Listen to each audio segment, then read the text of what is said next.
थांबा, जर तुम्ही उद्यापासून एसटीने प्रवास करणार असाल तर ही बातमी आधी समजून घ्या. एसटी महामंडळाने प्रवाशांसाठी 5 नवे कडक नियम लागू केलेले आहेत. मुख्यमंत्री यांनी स्वतः या नव्या जी.आर.बद्दल माहिती दिलेली आहे.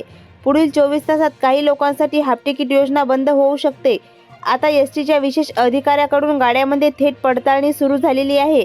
या 5 नियमांपैकी पहिला नियम आणि सर्वात महत्त्वाचा नियम खास महिला प्रवाशांसाठी आहे. प्रवासादरम्यान जर कंडक्टरने तुमच्याकडे एक ठराविक ओळखपत्र मागितलं तर ते तुमच्याकडे नसेल तर तुम्हाला हाफ तिकीट अजिबात मिळणार नाही. एवढंच नाही तर कागदपत्र नसताना तुम्ही कंडक्टरशी वाद घातला तर थेट बसमधून खाली उतरवलं जाईल आणि तुमच्यावर गुन्हासुद्धा दाखल होऊ शकतो. त्यामुळे एसटी प्रवास करताना तुमचं आधार कार्ड नेहमी सोबत ठेवा. पहिला नियम म्हणजे ज्या महिला 50% सवलतीचा फायदा घेऊन हाफ तिकिटावर प्रवास करतात त्या सर्व महिलांसाठी हा नियम अतिशय महत्त्वाचा आहे. दुसरा नियम 60 वर्षावरील ज्येष्ठ नागरिकांसाठी आहे जे सध्या हाफ तिकिटावर प्रवास करतात. तिसरा नियम 75 वर्ष पूर्ण झालेल्या ज्येष्ठ नागरिकांसाठी आहे जे एसटीने मोफत प्रवास करतात. चौथा नियम दररोज एसटी शाळेत जाणाऱ्या विद्यार्थ्यांसाठी आहे ज्यांच्याकडे एसटीची पास आहे त्यांच्यासाठी लागू करण्यात आलेला आहे. आणि 5वा नियम हा एसटीने प्रवास करणाऱ्या प्रत्येक सामान्य प्रवाशासाठी आहे. आता या 5 नियमांपैकी एकाही नियमाचे उल्लंघन केले तर तुम्हाला एसटीची कोणतीही सवलत किंवा सुविधा मिळणार नाही. एवढंच नाही तर तुम्हाला थेट बसमधून खाली उतरवले जाईल. पूर्वी कसे असायचे, खिशात पैसे असले की तिकीट काढायचे आणि प्रवास करायचा. महिला आणि ज्येष्ठ नागरिक सहज हाफ तिकिटावर प्रवास करायचे. पण आता तसे चालणार नाही. आता प्रत्येकाला स्वतःचे योग्य कागदपत्र दाखवावे लागले. म्हणूनच या नव्या 5 गोष्टी नियमांची संपूर्ण यादी प्रत्येकाला असणे खूप गरजेचं आहे. कारण पुढील 24 तासात तुमचा एसटी प्रवास कायमचा बंद होऊ शकतो. मग तुम्हाला डबल भाडं देऊन खाजगी गाड्यांनी प्रवास करावा लागेल. त्यामुळे तुम्ही महिला असाल, ज्येष्ठ नागरिक असाल किंवा विद्यार्थी असाल तर दररोज नोकरीला जाणारे प्रवासी असाल तर तुम्हाला एसटीने प्रवास करायचा असेल तर ही माहिती संपूर्ण ऐकल्याशिवाय राहू नका. एसटी महामंडळाने महाराष्ट्रातल्या प्रवाशांसाठी हे 5 कडक नियम आणलेले आहेत. आता प्रवाशांकडे हे महत्त्वाचे कागदपत्र तपासल्याशिवाय त्यांना गाडीत बसू दिलं जाणार नाही. जर नियम मोडला तर सरळ रस्त्यावर उतरवलं जाईल आणि तुमचे दिलेले पैसेही वाया जातील. या 5 पैकी पहिले 4 नियम तर महत्त्वाचे आहेतच, पण 5वा नियम म्हणजे पुरुषांसाठी एक खूप मोठी संधी आहे.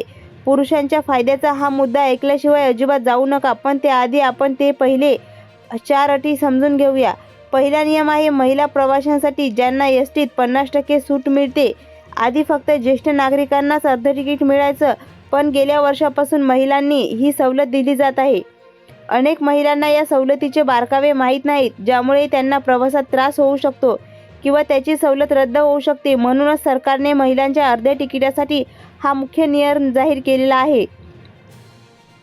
आधी ही 50% सूट अख्ख्या प्रवाशांसाठी समजली जायची, पण आता यात मोठा बदल झालेला आहे. ही सवलत फक्त महाराष्ट्र राज्याच्या सीमेच्या आतच लागू राहील. म्हणजे तुम्ही महाराष्ट्राच्या हद्दीत पुणे, मुंबई, सातारा अशा कोणत्याही 36 जिल्ह्यामध्ये प्रवास करा, तुम्हाला अर्धच तिकीट लागेल. पण जशी एसटी महाराष्ट्राची हद्द ओलांडून दुसऱ्या राज्यात जाईल तेव्हा तसं तुमच्या पुढच्या प्रवासासाठी पूर्ण पैसे मोजावे लागतील. अशा वेळी जर तुम्ही कंडक्टरशी वाद घातला तर थेट पोलीस कारवाईसुद्धा होऊ शकते. उदाहरण घ्यायचं झालं तर लोकल ट्रान्सपोर्टसाठी काही ठिकाणी ही सूट बंद करण्यात आलेली आहे.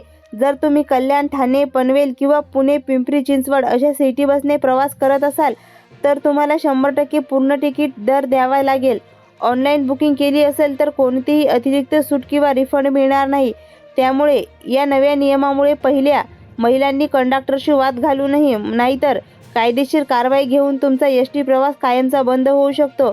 आणि दुसरा नियम लहान लेकराच्या अर्ध्या तिकिटाचा. तर तिसरा नियम थेट ज्येष्ठ नागरिकांसाठी आलेला आहे. चौथा नियम अशा प्रवाशांसाठी आहे ज्यांच्या खिशात पैसे असूनही त्यांना गाडीबाहेर काढलं जाईल.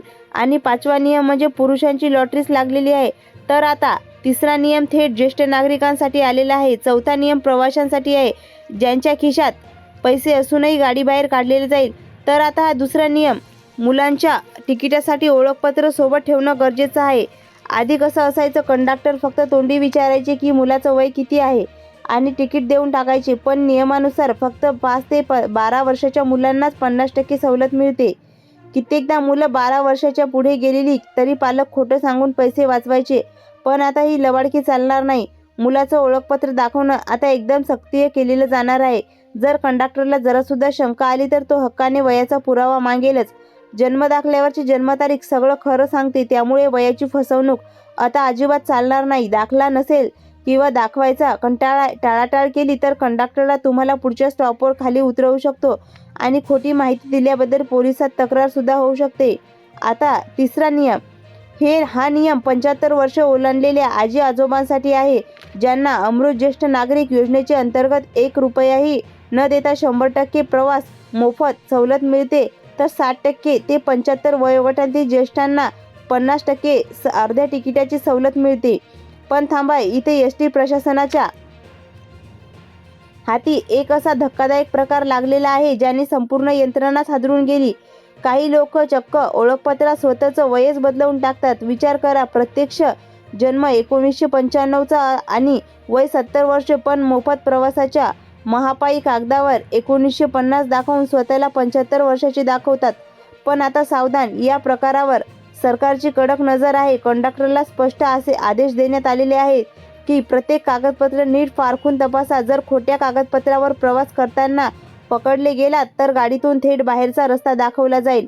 अशा प्रकरणात फसवणुकीचा गंभीर गुन्हा दाखल होऊ शकतो आणि एस टी प्रवासात तुमचं स्वप्न कायमचं उद्ध्वस्त होऊन जाईल. आता चौथा नियम असा आहे की हदरवून टाकणाराच. जिथे खिशात पैसे नोटांचे बंडल जरी असले तरी तुम्हाला गाडीबाहेर काढून दिलं जाईल. अगदी ऐकलं, तिकीट खिशात आहे म्हणून एसटीत बसता येईल अशा भ्रमात अजिबात राहू नका. शिस्त मोडली की खेळ खल्लास. पहिली आणि सर्वात महत्त्वाची गोष्ट म्हणजे दारू पिऊन गाडीत पाऊल ठेवायचा विचारही करू नका. नशेत असणाऱ्या प्रवाशाला बसच्या पायरीलाही हात लावू दिला जाणार नाही. तसंच गाडीत सिगारेट, धूर उडवण्यासाठी आणि तंबाखूची पिचकारी मारणाऱ्यांची आता खैर नाही. बस घाण केली तर खिशातून मोठा दंड वसूल केला जाईल. त्यातही चोरीच्या हेतूने किंवा महिलांची छेड काढणाऱ्या फिरणाऱ्या टवाळखोरावर पोलिसांची कडक नजर असणार आहे. बसमध्ये विनाकारण वाद घातला किंवा शांतता भंग केली तर ती गाडी थेट पोलीस स्टेशनच्या दारातच थांबणार आहे. मग तो पुरुष असो वा महिला. नियम मोडला की सगळं जेलची हवा. आता हे सगळं कडक नियम ऐकून घाम फुटला असेल तर जरा विश्वास घ्या, कारण आता आपण वळतोय 5व्या आणि पुरुषांसाठीच्या तर धमाकेर बातमीकडे. पुरुषांनी खरोखरच लॉटरी लागलेली आहे. जर आता पुरुष प्रवाशांच्या तिकिटावर थेट 10 ते 15% घसघशीत सवलत मिळणार आहे. पण ती कशी? तर ती सवलत फक्त ऑनलाईन बुकिंग करणाऱ्या पुरुषांसाठीच लागू असणार आहे. आतापर्यंत सगळीकडे सगळे नियम ऐकून तुम्ही नक्की चक्रावून गेला असाल. पण भावांनो आणि बहिणींनो, इथेच थांबून चालणार नाही. हा व्हिडिओ फक्त माहिती देण्यासाठीच नव्हता, तर तुमच्या रोजच्या प्रवासात होणारी फसवणूक आणि नाहक त्रास थांबवण्यासाठी होता. जर तुम्ही दररोज एसटीने प्रवास करत असाल तर या नियमांचे पालन करणे तुमच्या स्वतःच्या भल्यासाठी आहे. आता शेवटचा आणि अत्यंत महत्त्वाचा टप्पा म्हणजे ऑनलाईन तिकीट बुकिंग करताना ही 15% सवलत कशी मिळवायची याची स्टेप बाय स्टेप माहिती नीट समजून घ्या. सगळ्यात आधी तुमच्या मोबाईलमध्ये एस टी महामंडळाचे अधिकृत ॲप डाउनलोड करा किंवा त्याच्या अधिकृत संकेतस्थळाला वेबसाईटला भेट द्या. सगळ्यात आधी तुमचे खाते तयार करून लॉग इन करा. त्यानंतर तुमच्या ज्या ठिकाणी जायचे आहे त्या ठिकाणी आणि प्रवासाची तारीख निवडा. प्रवास निवडताना तुम्हाला उपलब्ध असलेल्या गाड्यांची यादी दिसेल.